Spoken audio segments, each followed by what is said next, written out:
4, 3, 2, 1। सभापति जी, विदेश नीति का उद्देश्य राष्ट्र के उदात्त हितों का संरक्षण और संवर्धन करना होता है। ये हित स्थायी होते हैं, किंतु विश्व की बदलती हुई परिस्थिति के अनुसार इन हितों की रक्षा करने का उपकरण जो विदेश नीति होती है उसे लचीला होना चाहिए। मुझे यह कहने में कोई संकोच नहीं है कि हमारी नीति हमारे व्यापक हितों का रक्षण नहीं कर सकी है।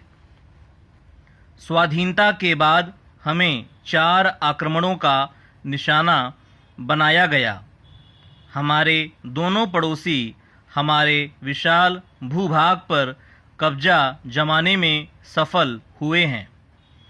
पुरानी संसद ने, जिसका यह सदन उत्तराधिकारी है, यह शपथ ली थी चीनी आक्रमण के पश्चात स्वर्गीय पंडित नेहरू के जन्म दिवस के पुण्य अवसर पर कि यह देश तथा सदन तब तक चैन से नहीं बैठेगा जब तक हम आक्रमणकारी के चंगुल में गई हुई भूमि को मुक्त नहीं करा लेंगे। आज तो उस शब्द की कोई चर्चा नहीं करता। जो भूमि चली गई है उसे वापस लेने का कोई उपाय, कोई योजना नहीं दिखाई देती। यह स्वीकार करना होगा कि हम अपनी विदेश नीति को भारत को शक्तिशाली बनाने का, अपनी सीमाओं को सुरक्षित रखने का और संसार में भारत को एक महाशक्ति के रूप में खड़ा करने का साधन नहीं बना सके। सभापति जी, विश्व शांति, पंचशील, सहअस्तित्व, भाईचारा अच्छी भावनाएं हैं।